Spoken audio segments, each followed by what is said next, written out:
Boa noite, começa agora o WebDivan. Eu sou Renata Antonelli e o WebDivan é nosso programa semanal sobre psicologia aqui da UTV.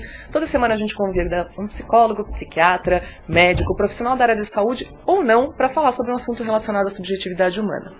E hoje eu estou aqui com uma pessoa muito especial, mas antes vou mandar um beijo especial para os meus internautas que fazem o programa junto comigo, perguntas, etc. Neto, querido, um beijo pra você primeiro, hein? O primeiro beijo do Neto. Palma, um beijo pra você. Michele, Letícia, Bruna, Vivian, Bia, um beijo pra vocês todos. David, querido, um beijo. Ricardo, beijão pra vocês. Babu, querido, hoje você vai falar comigo, né, Babu? Um beijo pra você, meu querido, todo mundo que tá aqui assistindo o WebDivan. Hoje eu vou conversar com, além de psicóloga, a minha amiga de 20 anos, Adriana Schiarsky. Boa noite, Adriana. Boa noite. É um prazer enorme tê-la aqui, você sabe disso, né? É uma delícia poder estar aqui conversando com você. É muito bom demais, né, Adri? Vou chamar a Adriana de Dri, porque não tem a menor condição, depois de 20 anos, de eu chamar de Adriana. Não tem a menor condição, né, Adri? Neto, noite, Neto, um beijo pra você. Aliás, Neto, quero saber se você leu sobre o tema de hoje. A gente vai falar hoje sobre o livro 50 Tons de Cinza, que é um fenômeno de vendas, né, e a gente vai falar um pouco sobre isso. Os homens estão lendo o livro, pelo que eu vi. Os inteligentes. Os inteligentes, eles estão querendo saber um pouco porque as mulheres estão apaixonadas pelo livro e comprando tanto, né? Porque estão tão interessadas no livro. Mas eu acho que não é o top de venda ainda para os homens, obviamente para as mulheres. Mas o Neto, como um homem muito inteligente, né? Meu assessor para todos os assuntos da internet aqui do WebDivan, ele deve já ter ouvido falar, lido a respeito, pensado a respeito, né, Neto? Então me fala o que você acha do livro 50 Tons de Cinza. Vamos lá ao livro, né? Em primeiro lugar, eu não sei se os internautas sabem do que se trata o livro, então vamos falar um pouco do que se trata. O livro é uma relação, né? É um livro muito parecido com Bia, Bianca, Marina, Patrícia, aqueles livrinhos de banca de jornal, na minha opinião, mas com muitas coisas diferentes, não é à toa que ele está aí, né, como fenômeno. O que você acha dos 50 Tons de Cinza? O que você acha desse livro, dessa história? Não vou falar tanto da história agora, vou deixar os internautas também trazerem se eles conhecem o livro ou não. Mas o que você acha do livro, da história? Então, a minha opinião é que, na verdade, é uma porta para a gente entender um pouco a nossa geração e a geração que vem logo depois da nossa, né? Em termos daquilo que a gente esperava dos homens, que tipo de homens que a gente desejou e os tipos de homens que a gente criou, né? E acho que, assim, as consequências que a gente está vivendo por conta de tudo aquilo, eu já, na verdade, estou derivando um pouco em função do livro. O livro me fez refletir muito. Mas acho que, assim, o livro mostra uma consequência pra gente, que é que tipo de homem a mulher de hoje está desejando. Né? E acho que o que ela está desejando é tudo aquilo que ela foi contra há uns 50, 60 anos atrás. É um livro que me chamou muito a atenção. Eu não sei se no teu consultório é uma coisa que tem aparecido muito, mas no meu tem aparecido muito. Acho que 60% dos meus pacientes têm falado do livro. Tem falado... o interessante é que eu ouvi muitas vezes a mesma coisa. Eu acho que se criou um marketing, né, do boca a boca, e esse marketing tem a ver com a possibilidade da mulher experimentar algumas coisas que antes era mais do universo masculino. Então, algumas frases muito repetidas, assim, não sei se isso você já ouviu, mas assim... eu ouvi falar, eu resolvi ler o livro porque fulaninha estava lendo, minha amiga, e aí ela falou que é incrível, maravilhoso, e ela até acordava o marido dela no meio da noite, de tão excitada que ela ficava ao ler as cenas, e parece que o livro permitiu que essas mulheres tivessem um pouco mais desinibidas, né? De tanto ouvir, eu fui ler, né, para tentar entender um pouco. E de ouvir alguns relatos dos homens que estavam querendo entender um pouco o que estava acontecendo, né? Que descontrole era esse feminino. E acho que assim, não sei se você quer me ajudar um pouco a contar o livro, mas o que aparece é um homem muito poderoso, né? Que é o tal do Mr. Grey. Lindo, jovem, rico, bem-sucedido, um sedutor, né, um homem feito por ele mesmo. Acho que é uma ilusão de alguém que tem tudo, né? E uma moça muito ingênua, que não é em oposição a ele, não é uma moça muito atraente, né? Ou não se sente, né? Porque a autora, eu estava lendo uma matéria dela, e ela fala que a Ana, né, a personagem, ela todo o romance é baseado no Crepúsculo. Né? A autora pediu de presente do marido o Crepúsculo, a série, a trilogia, leu em 4 dias o primeiro. Do Natal ao Ano Novo, ela leu toda a coleção do Crepúsculo, e a partir do Ano Novo ela começou a escrever o primeiro livro, né, os 50 Tons de Cinza, e até março ela já tinha acabado o primeiro, os 50 Tons de Cinza. Ela fala que foi inspirado no Crepúsculo e que despertou nela essa vontade de escrever. Eu não conheço muito sobre o Crepúsculo, muito mais sobre os 50 Tons de Cinza do que sobre o Crepúsculo. Mas ela fala que a mocinha do Crepúsculo é uma menina linda, ingênua, como a personagem do livro, porém ela não sabe da beleza dela, como a personagem. Então a personagem muitas vezes fala, porque eu acordei, eu estava com o cabelo todo desgrenhado, ele pôs o cabelo, o Grey, pôs o cabelo atrás da minha orelha, ele simplesmente fez um gesto de carinho, e ela tá entendendo que ela tá toda feia. Então também parece um pouco da insegurança dos 21 anos, daquele homem todo poderoso, bonito, atraído por ela, e ela se perguntando, mas por que esse homem tá mesmo atraído por mim? Né, com 21 anos a gente talvez fizesse essa pergunta, vem um homem de 27 anos, bonito, muito rico, muito sedutor, é uma coisa que assusta. Sim, sem dúvida. É uma coisa que assusta. E talvez ela não tenha ainda, com 21 anos, a dimensão da beleza dela, do poder dela. Porque, querendo ou não, ela é uma mulher muito poderosa. E isso se expressa no final do livro. Mas aí a gente chega lá. Antes eu vou contar... O Neto pergunta se no livro tem alguma dica de culinária, quando eu pergunto se ele leu.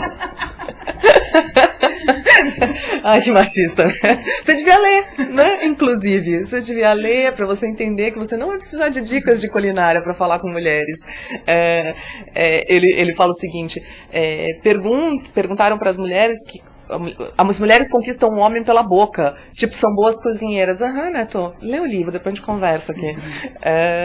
Na verdade, falando sobre o livro, ele não é de culinária, ele é um romance erótico. Tá muito longe de falar de culinária, aliás, ela detesta comer, inclusive, né? Ela tem uma coisa com a comida, uma relação aí com a comida, não gosta de comer. E também porque está apaixonada, né? Que é super comum a mulher apaixonada não conseguir ter o mesmo apetite, né? Ela está preenchida de outras coisas.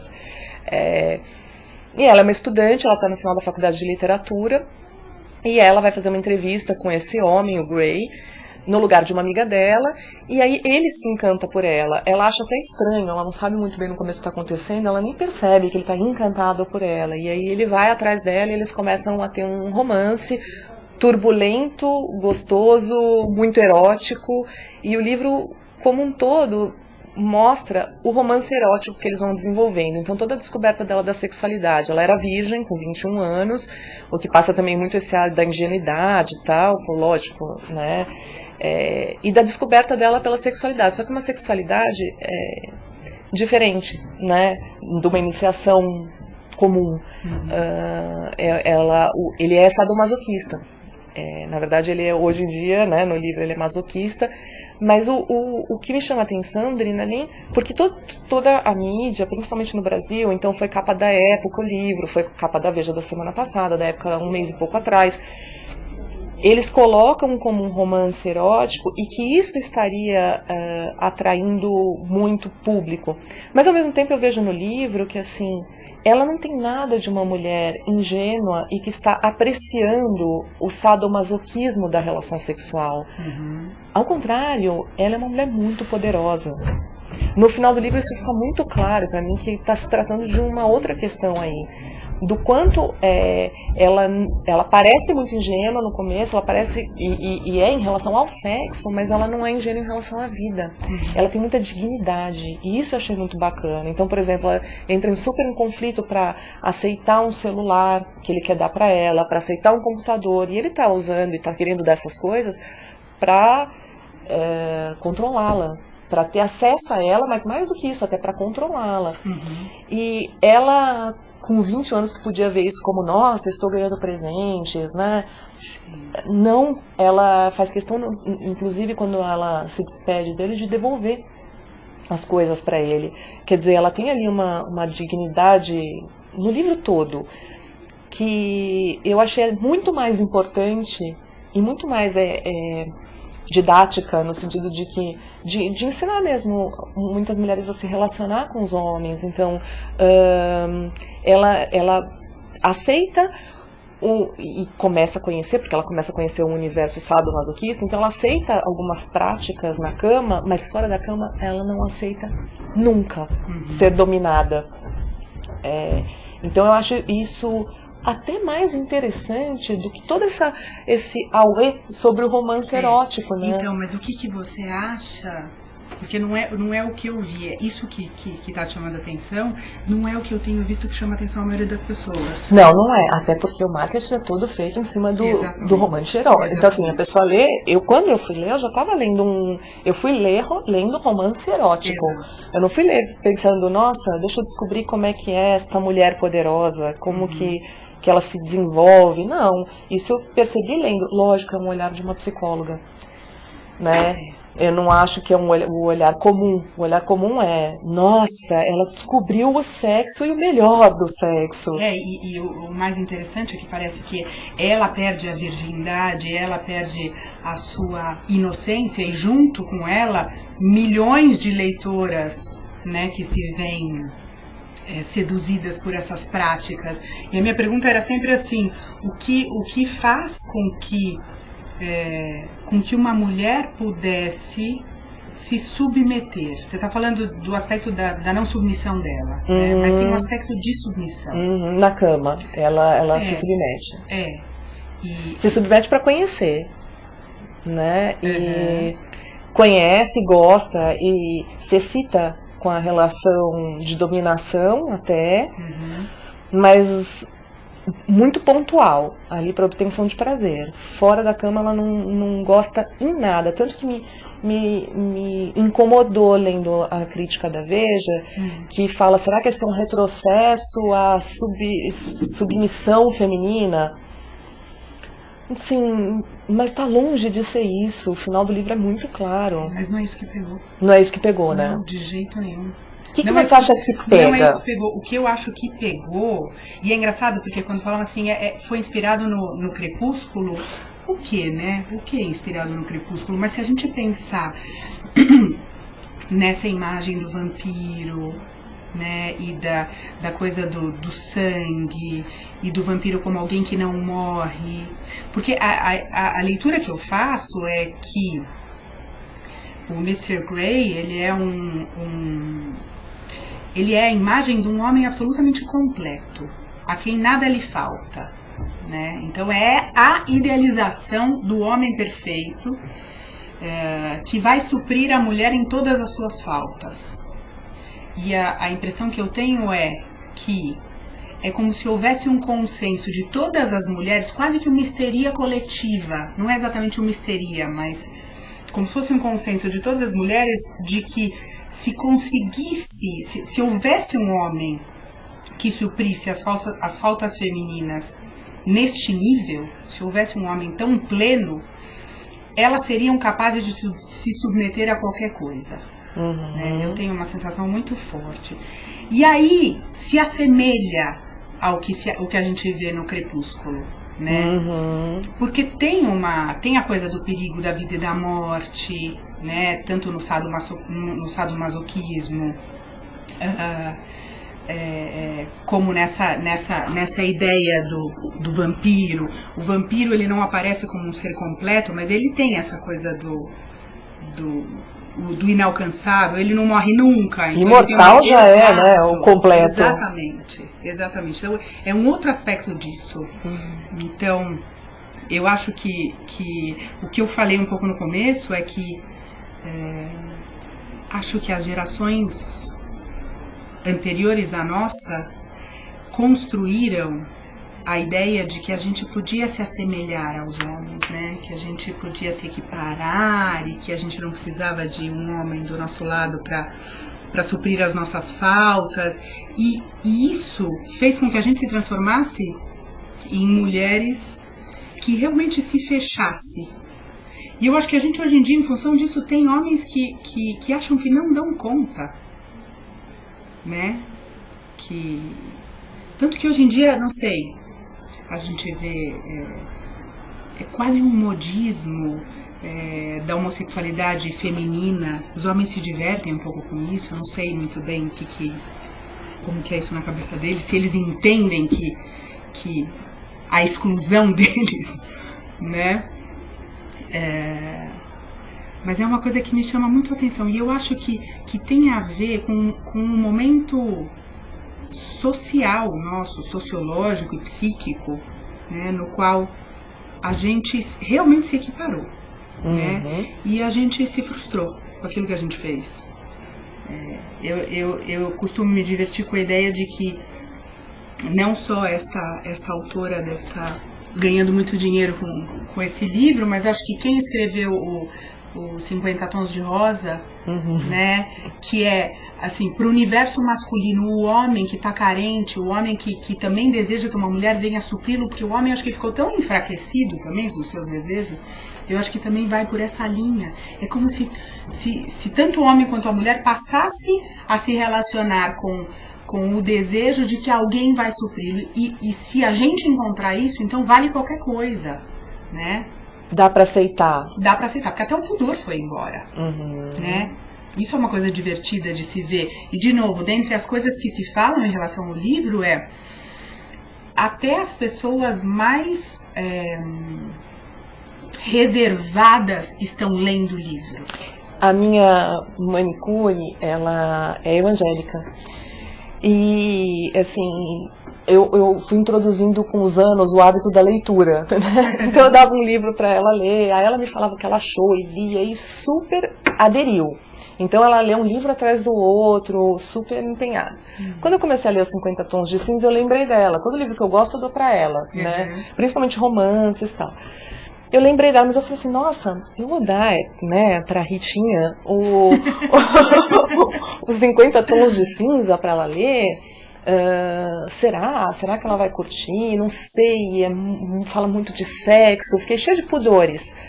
E aí um dia eu cheguei pra ela e falei assim, então Ritinha, eu tô lendo um livro, e aí eu queria dar pra você ler, mas é assim, tem muita cena de sexo, fala muito sobre sexo, tudo bem pra você? Ela falou, qual, 50 Tons de Cinza? Aí eu falei assim, você já leu? Ela falou assim, não, mas tá todo mundo falando, é claro que eu vou ler. Então quer dizer, assim, ele desperta, né, a curiosidade, e ela está lendo. E eu perguntei pra ela, hoje inclusive, falei assim, e aí, Ritinha, tá gostando dos 50 Tons de Cinza? Ela falou assim, eu tô adorando, com ar, sabe, tipo, fazendo algo quase que pecaminoso de ler o livro. Eu acho que isso é muito lúdico também. Quando a gente lê ali coisas e cenas de sexo, muitas coisas que a gente não pratica, porque não é hábito se praticar o sadomasoquismo, não é o comum, né, não é o geral. E que realmente, às vezes eu tinha a impressão que eu estava entrando num lugar tão proibido que chegava a ser muito divertido. Num jeito tão proibido de se relacionar, né, com que, lógico que a gente tem esse tabu, a maioria das pessoas, as pessoas que não são sádicas nem masoquistas, elas não costumam apanhar e bater na cama. E ali é uma entrada para uma Disney negra, onde se pode tudo. Que o sexo, de alguma forma, é assim, né? Se, em consentimento, os dois ali querem praticar alguma coisa que traga prazer sexual. Qual é o problema? Ou mesmo, por que a minha manicure evangélica não pode ler e sentir prazer por aquilo? Né? A gente também tem muitos preconceitos em relação ao sexo. E acho que a forma que se pratica o sexo diz muito das possibilidades de relação. Né? E acho que o sadomasoquismo, ele nega a existência do outro. Né? Então, um deseja, o outro não. Um é sujeito, o outro é objeto. Então, um só deseja, como se um só pudesse respirar e o outro não. O desejo é só de um. E de novo, para mim é muito chamativo, porque a leitura que eu faço é: as mulheres querem um homem, né, que as tenha como objeto. Depois de toda uma geração que a gente fez de tudo para estar trocando, né, para estar de igual para igual. Mas lá fica muito claro que ela quer ser objeto dele enquanto no sexo. Fora da cama, ela não se deixa virar objeto. Até por isso, ele não entende muito bem como viver aquela relação e não dá certo. Porque ela não se põe no papel de objeto fora da cama. Nunca. Exatamente por isso não dá certo. Eu comecei a ler o segundo e tá se desenrolando. Eu não sei se ela vai se colocar, né, vai se submeter. Mas no primeiro ela não se submete, né, Andressa? E você acha que Porque acho que assim, o que a gente está pensando é o que faz com que as pessoas tenham enlouquecido tanto pelo livro. Você acha que esse aspecto que você pegou é um dos motivos? Eu acho que é um dos... O que eu percebo é assim, muitas pacientes me perguntaram, mulheres me perguntaram, mas ela tem um pensamento tão... É tão estranho, elas percebiam isso. Ela até tenta viver essa dominação na cama, mas fora dela ela não consegue. Então muitas me vinham com isso, assim, do tipo, nossa, ela precisa se submeter para ter esse homem, para viver com esse homem, para ficar nessa relação, mas ela não consegue. Então no fundo ela não consegue. No final ela não consegue. Ela se sente humilhada demais naquela situação. Sim. Porque assim, vou até contar o final do filme. O Neto falou que prefere ver o livro, ou prefere ver o filme, contar o final do livro, mas o Neto falou que prefere ver o livro, ver o filme. Deve ser bem interessante, né? Eu também tô louca pra ver o filme. E vou até fazer uns comentários dele. Ele falou: o maior prazer de uma mulher inteligente é bancar a idiota diante de um idiota que banca o inteligente. Pois é, Neto. Pegou, né? Pegou. Um beijo pra Ana, querida, que bom que você entrou. Estamos falando de 50 Tons de Cinza. Você já leu, Ana? O Neto fala: quando este livro virar filme, eu prefiro assistir. Será que, e ele pergunta, será que só o amor sustenta um relacionamento? Eu acho que esse livro é a grande prova, Neto, de que não é só o amor que sustenta um relacionamento, assim. Ali, ela, né, mesmo sendo uma menina ingênua, virgem, então ela mostra o quanto de prazer ela sentia no sexo, porque aquela relação precisava do sexo, ela se apaixonou pelo sexo, né, com ele. Uma outra coisa muito engraçada que me perguntam muito é assim: vem cá, é normal? Uma paciente falou: eu contei e ela tem orgasmo mais de 20 vezes no livro, em poucos dias. É normal? Eu achei muito interessante. Eu acho que as pessoas também começam a se questionar o que é normal, o que não é nas camas, se o que elas têm é bom, não é. Né? E assim, o número de vezes que ela tem prazer realmente, né? Eu vi muitas mulheres assim curtindo aquilo, mas se sentindo incompetentes para ter aquele prazer todo. Ela, na primeira relação sexual dela, descreve um orgasmo impressionante, incrível. E também ouvi muito esse comentário: mas poxa, minha primeira vez foi longe disso. Então, eu já vi coisas de não incompetentes, mas a incompetência ser atribuída ao homem. Também. Do tipo, nossa, meu marido não vai brincar desse jeito nunca. Exatamente. Olha, eu preciso dar esse livro pro meu marido ler, porque meu marido precisa aprender. Coitado dos homens. Pois é. Difícil. Ao mesmo tempo, ela aceita uma situação de um sexo quase técnico, que gera muito prazer, mas que é um sexo quase técnico. Ele sabe o caminho até ela chegar ao orgasmo. E ele faz aquilo com uma rapidez que ela tem um orgasmo em pouco tempo. 1, 2 ou mais durante a relação sexual. Quando eu li, eu realmente fiquei me perguntando, né? Mas que competência é essa desse homem que consegue, com qualquer coisa que ele faça com ela, levar ela ao prazer? Né? Ela desconhece como ela vai obter prazer, mas ele conhece tudo. Então pode deixar na mão dele que ele conhece tudo. Assim, não parece ser a realidade, né? Aí eu acho que a gente teria que pensar um pouco de onde vem o prazer, né? O prazer não é só físico. O prazer de estar numa situação onde você se sente completa, com um homem que você sente que vai te dar tudo aquilo que você precisa, né? Eu acho que tem uma questão muito subjetiva, atrelada a qualquer relação, né? Até teve alguém que falou essa coisa do amor. É tão difícil contextualizar ou falar do amor e pensar, porque o que é o amor? Lá fica no livro, né? Eu acho que falar de amor é muito mais amplo que isso, mas eles vão se apaixonando. E é interessante, no livro, conforme eles vão se apaixonando, começa a não caber essa relação de abuso do outro, ou de prática sadomasoquista, pra dizer assim, né? Começa a não caber na relação de apaixonamento. Ela fica pedindo a ele romance, e ele começa a dar romance sem perceber. Se antes era uma relação muito mais pautada no sexo, no final vira uma coisa onde eles estão se apaixonando. Porque aí os dois têm que existir, né? Coisa que no sadomasoquismo isso não cabe. É isso aí. E não coube. Tanto que no final eles se separam. Não coube. Porque começou uma relação ali. O Neto fala o seguinte: uma das práticas sexuais que tem mais se difundido nos últimos tempos é o sadomasoquismo, que consiste na busca de prazer no sexo por meio de atitudes um tanto mais agressivas e que acabam por provocar algum tipo de dor no parceiro dominado. Quais são os segredos do sadomasoquismo? Sadomasoquismo pode ser considerado uma forma de amor ou de fazer amor? Eu acredito que sim. Tem o filme do Jung, Um Método Perigoso, você chegou a ver?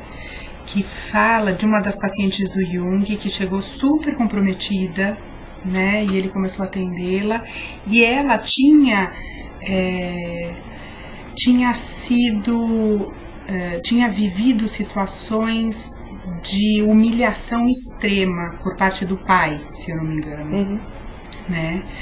E ela se colocava, eu não me lembro exatamente do filme, eu sou ruim de memória, e ela se colocava em várias situações assim. Ela passa ao longo do filme a se envolver emocionalmente com ele, e no sexo ela pede a ele que ele a coloca nessas mesmas situações de humilhação, né? Se a gente pensa que as relações que a gente tem na vida são aprendidas a partir das relações primárias, né, das relações com os pais, ela aprendeu que isso é amor, né? E provavelmente alguém que tem uma relação assim com um pai que vai...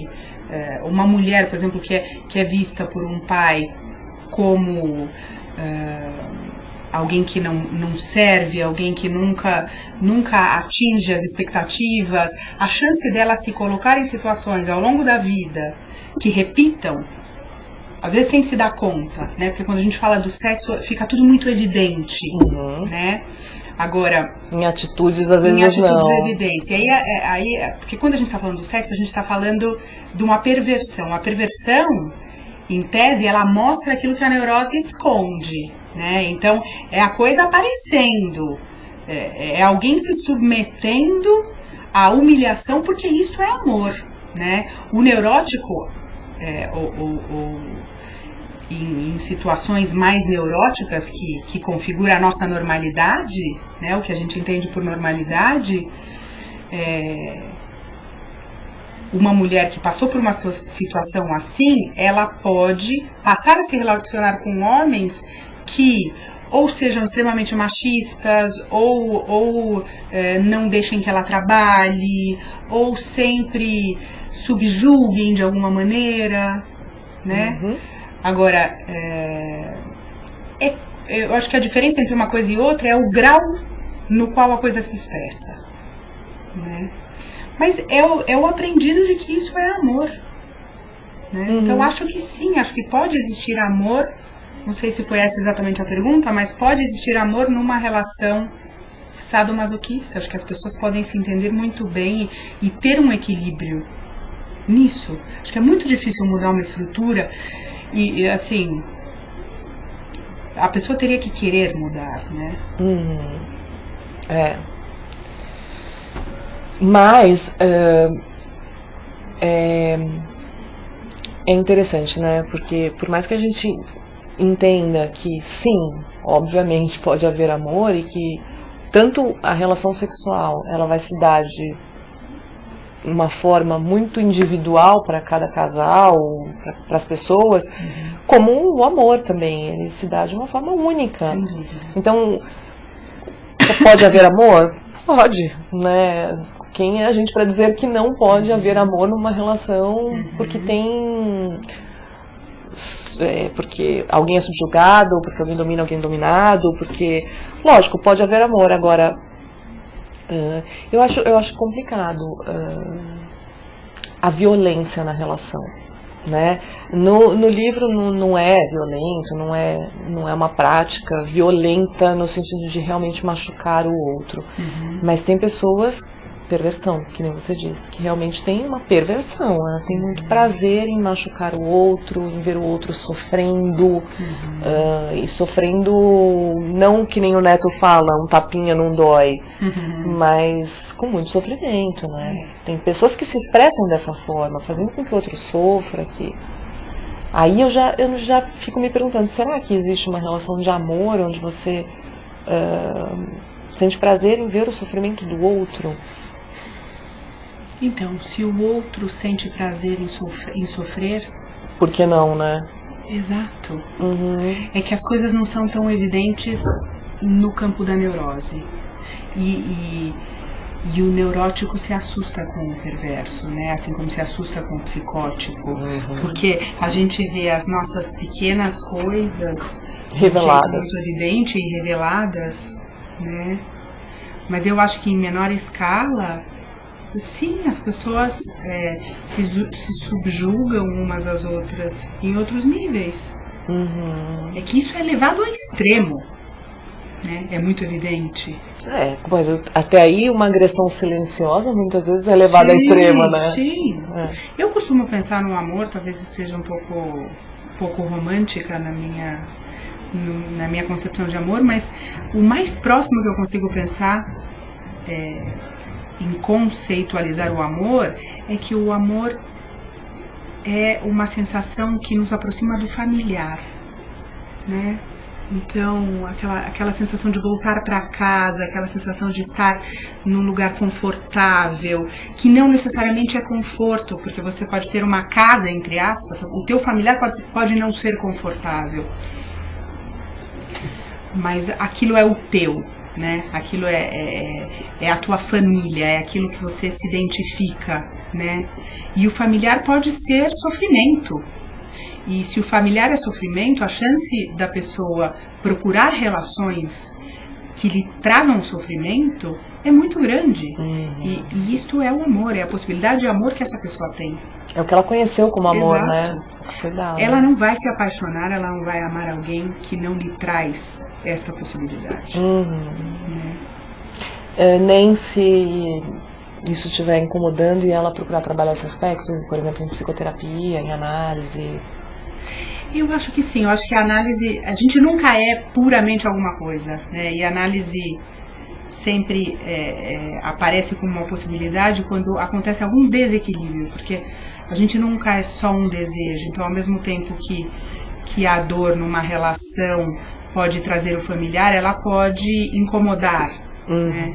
E o desequilíbrio pode trazer a vontade de querer ter alguma coisa diferente. Acho que sim, é aí onde a gente atua, né? Tentando criar novas possibilidades. Mas acho que se esta falta se faz presente, é porque também há alguma matriz aí para um amor, para uma possibilidade de amor também diferente que não só a dor. Né? Tem a busca dessa outra porta aí, né? Que, como você falou, não existe... sempre existe mais de um desejo, né? Não, mesmo que seja um desejo inconsciente, o de sofrer, né, por uma repetição de padrão não consciente, de que aquilo é uma relação de amor,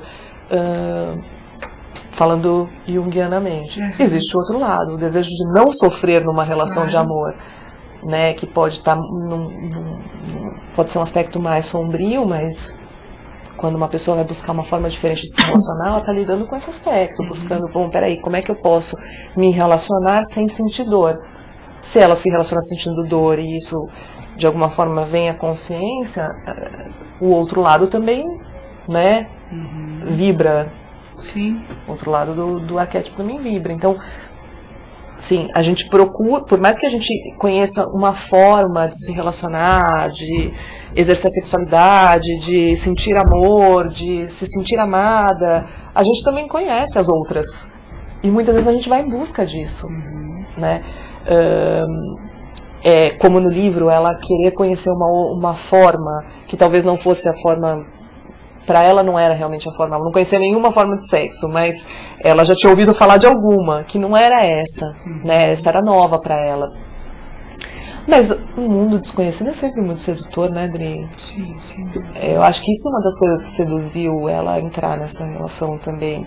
Além desse homem que não tem nem o que falar, né? Todo poderoso, que desperta um monte de idealizações femininas e tal.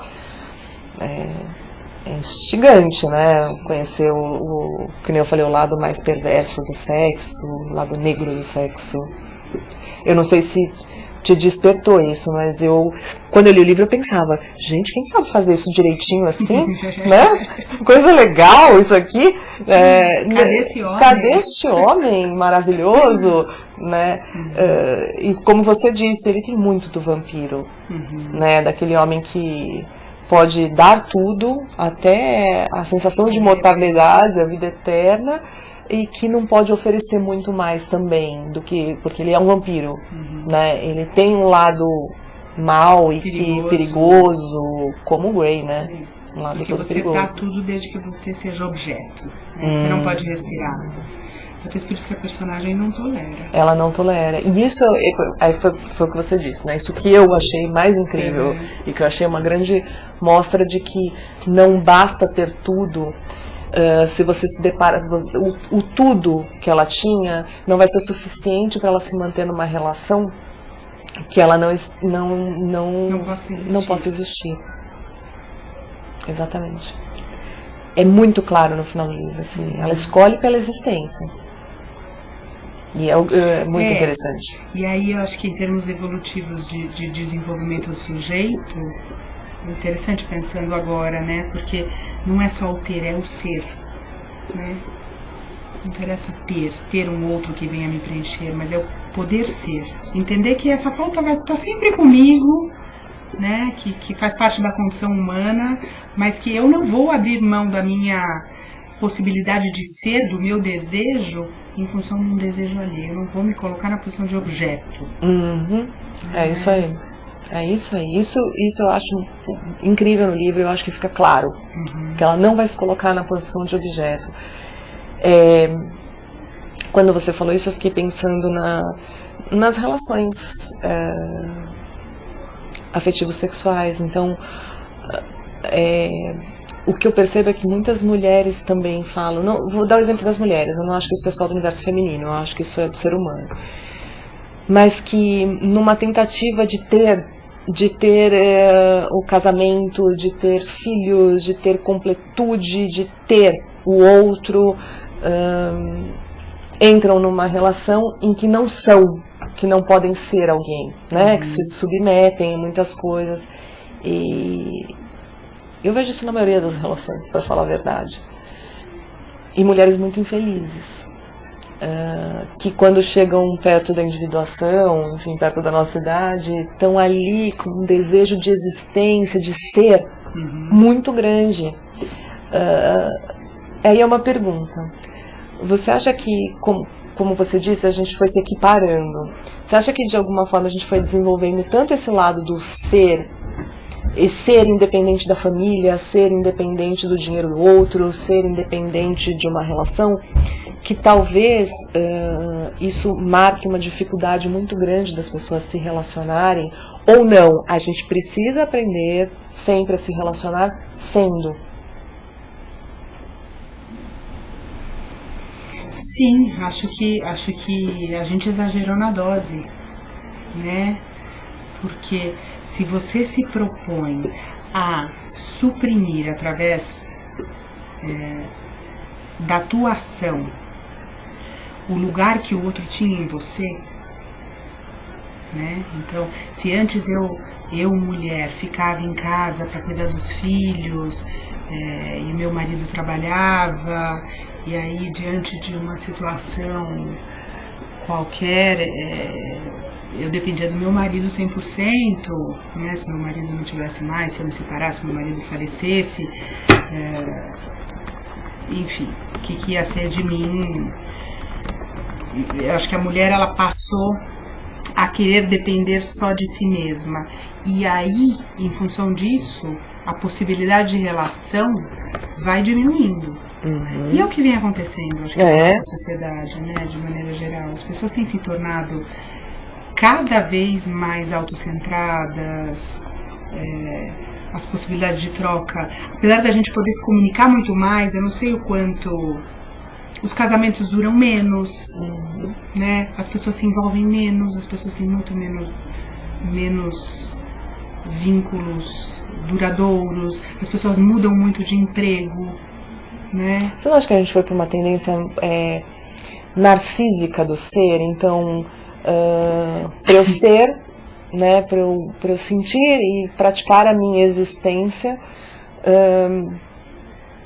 eu preciso fazer isso de uma forma individual, e isso que é bacana. Então, assim, como se fosse um comportamento narcísico, social, porque ser não significa fazer o que você está afim, fazer toda hora, não ter uma relação com o outro para não precisar fazer o que o outro quer.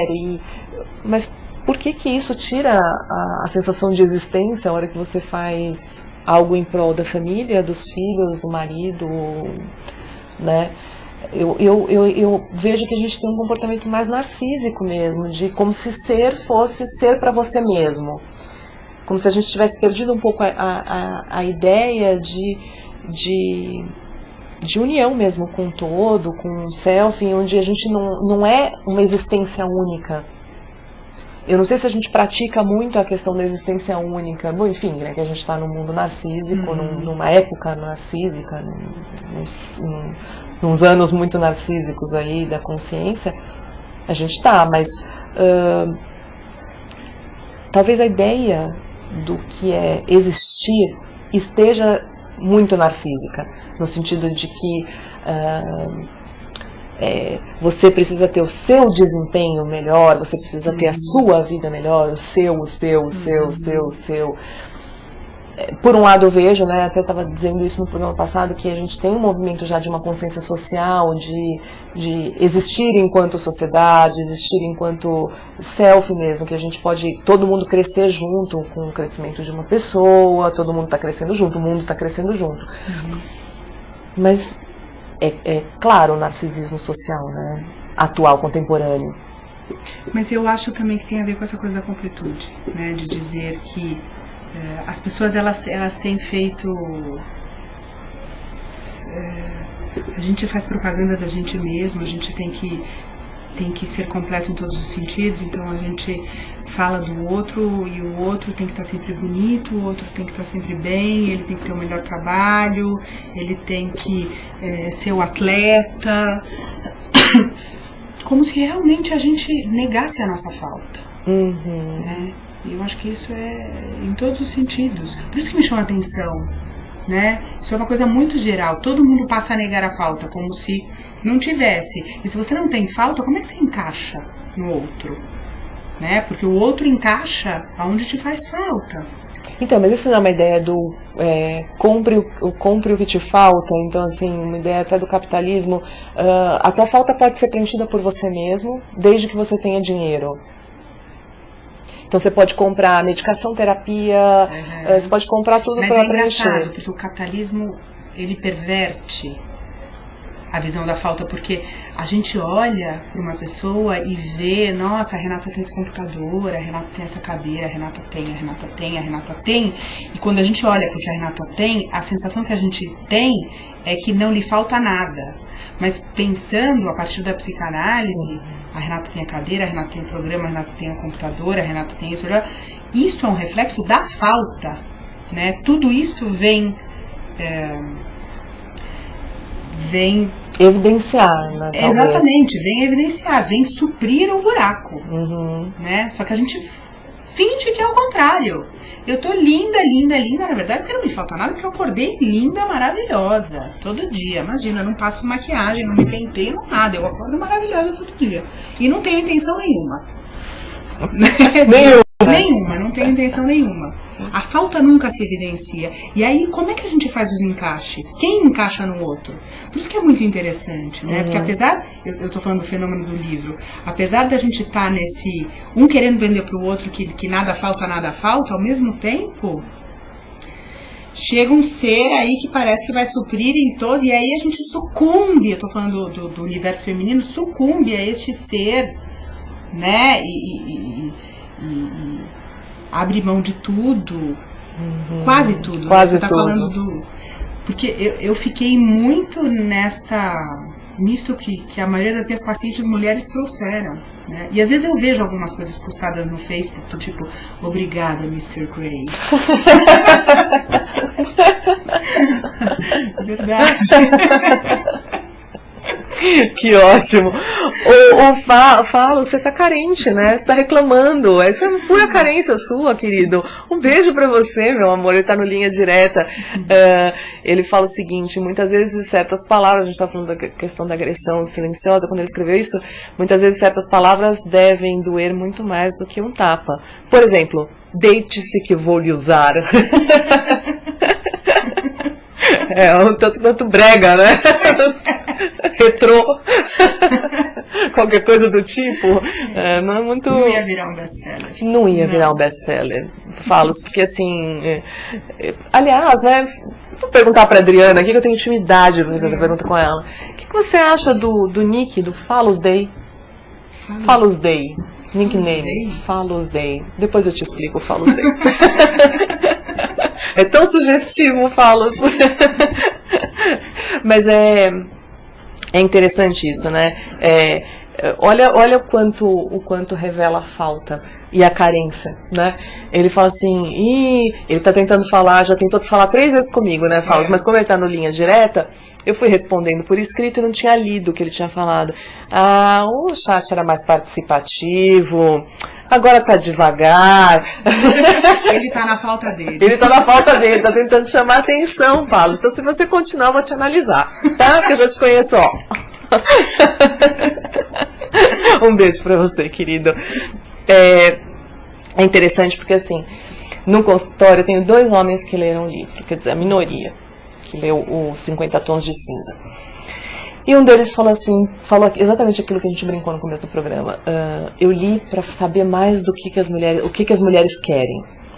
E aí, quando ele acabou de ler o livro, ele chegou, né, todo assim, triste no consultório, ele falou assim, eu não posso dar o que as mulheres querem. Eu falei, por quê? Ele falou assim, porque primeiro que eu não sou o Grey, né, não sou esse homem bilionário, bem-sucedido, tem helicóptero, avião, todos os brinquedos de menino. Então, assim, uma coisa já assim, eu tô me sentindo menos fálico por isso. Eu não posso oferecer pra ela. Aí eu até falei pra ele, mas você acha que era isso que ela queria, né, os brinquedos? Ele falou, no fundo não, mas eu também não posso dar outra coisa que ela gostava. Aí eu falei, o quê? Aí ele falou, como que ele aprendeu tudo isso, né? Ele aprendeu a ser um homem tão bom de cama. Eu falei, ele fala no livro como. Aí ele falou assim, mas eu também não posso sentir isso, também não posso aprender isso. Perguntei por quê. Aí ele falou assim, porque eu não quero ser o dominado para aprender como dominar. E eu achei tão interessante isso.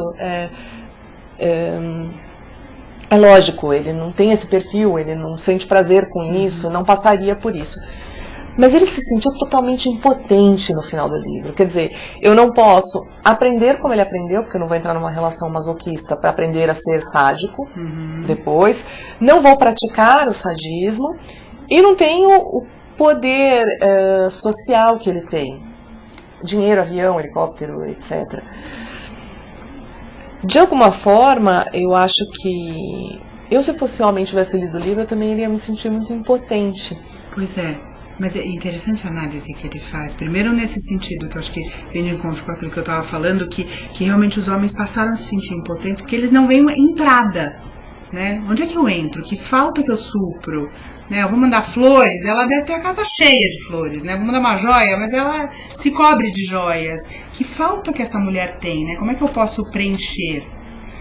Mas é interessante acho que quando ele disse...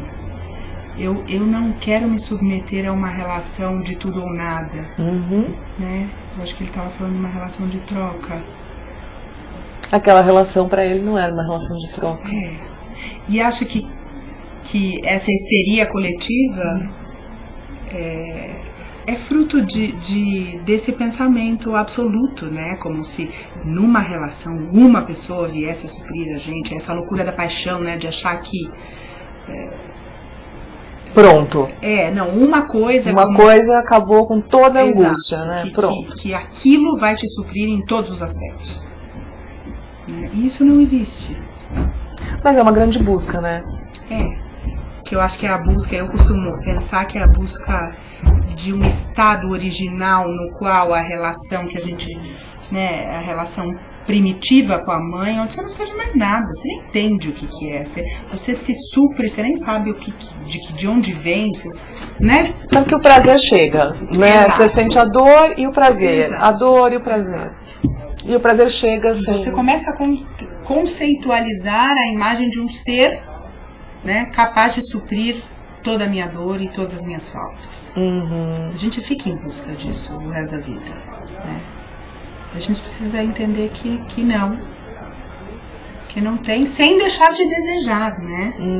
Sem deixar de querer ir atrás, de querer melhorar, de querer cada vez mais. É muito claro, ainda mais para a psicanálise, o quanto a gente busca essa relação, né? Essa relação de virarmos um com alguém.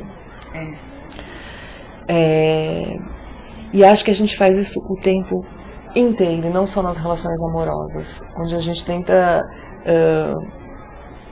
se fundir mesmo, foi como você falou, tenta suprir as nossas faltas a partir de tudo que a gente encontra pela frente, né? Sem dizer que aquilo é uma falta. Então, assim, a gente não tem falta, foi o que você falou. Nada nos falta nesse momento, tá tudo, né?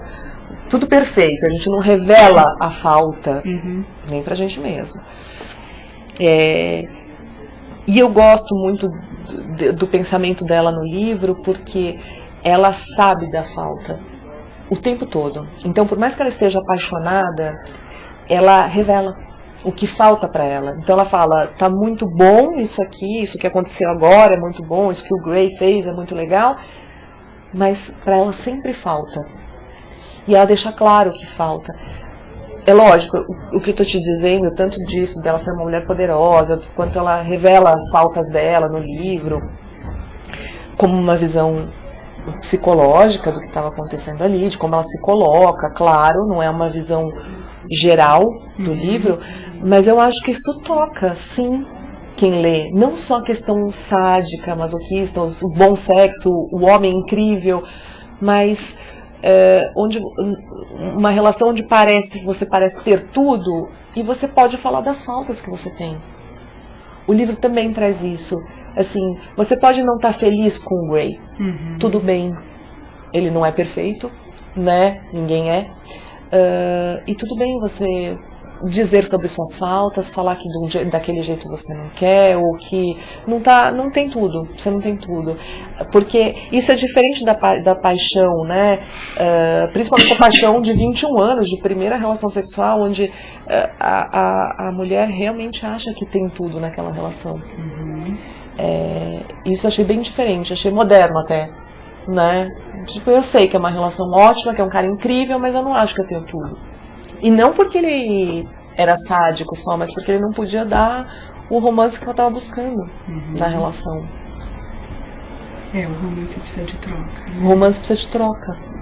Ela falava muito isso. Por que você pode me tocar e eu não posso te tocar a hora que eu quero? Isso não me basta. Eu preciso te tocar. É interessante. Virar uma relação. Claro. Senão é uma relação de dominação, né? De dominador e dominada. Dela poder reconhecer, né? Dela poder perceber o outro. Uhum.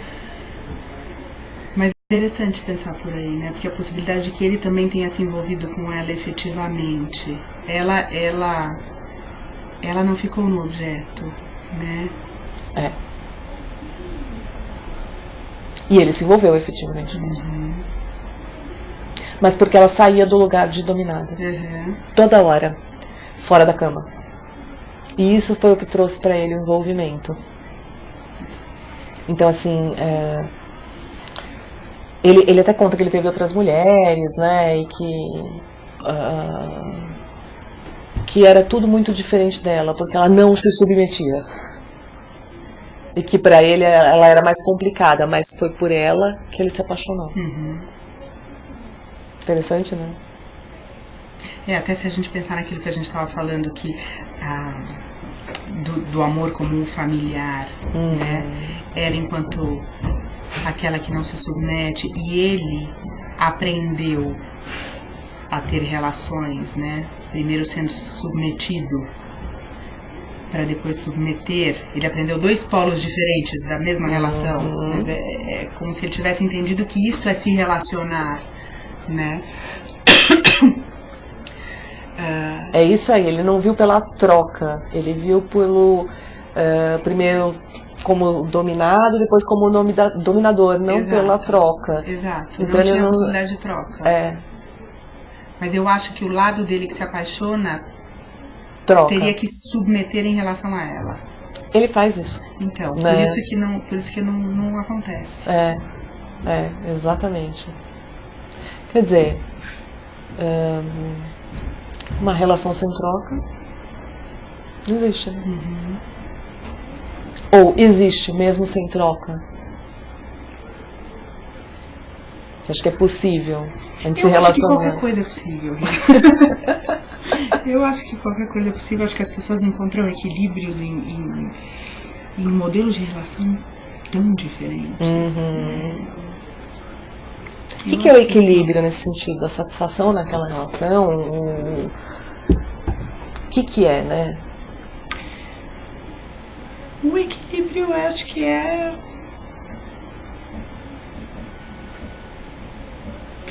Não sei, eu ia dizer a estabilidade, mas às vezes o equilíbrio é o não estável, né? Eu acho que é o que tem a ver com essa coisa do familiar, é o constante, é o conhecido, né? É o que traz uma sensação de conforto, segurança, talvez, estabilidade, você conhece. Tem gente que se equilibra em lugares fixos, tem gente que se equilibra em lugares, né, turbulentos. Talvez uma sensação de paz, né? Encontrei alguma coisa aqui que me dá paz. Por isso que a gente tem que ser muito responsável em relação aos filhos, o que a gente entrega. Às vezes eu brinco com meu marido, se ele fala alguma coisa para as minhas filhas, assim, ou se ele trata elas mal, né, responde de uma forma grosseira, eu sempre brinco com ele e falo, se elas arrumarem um marido que as tratar mal, a culpa é tua. Você é pai, você tem que ensinar que o homem trata bem a menina, a mulher. Esse é o exemplo. Eu vou esperar até a câmera voltar pra mim, agora eu falo. Tá difícil, hein, pá? Não pode fazer nada aí que o negócio aperta, né? Marido de psicóloga não é fácil, né? Tem que ler a cartilha. Tem que ler a cartilha. Dri, eu amei sua participação no programa. Tô com muita saudade de você. Obrigada por vir conversar aqui com a gente. Obrigada a você, Rê. Espero que você volte muitas vezes ao Web Divan. Vou voltar, sim. Obrigada, viu? Obrigada pra todo mundo que assistiu o Web Divan, queridos internautas. Como vocês sabem, o Web Divan, antes de eu gaguejar, vou esperar a câmera voltar pra cá, né? Bom, agora a gente pode fechar o programa, senão se vocês ficarem ali, vocês vão ficar aí esperando, 9, 10 e 10, 10 e 20, Obrigada, queridos, por ajudar no programa, obrigada pela participação de todos os internautas, obrigada pela participação de vocês. O Web Divan volta sexta-feira que vem, às 21 horas, ao vivo. Ao vivo, toda semana eu falo ao vivo? Impressionante!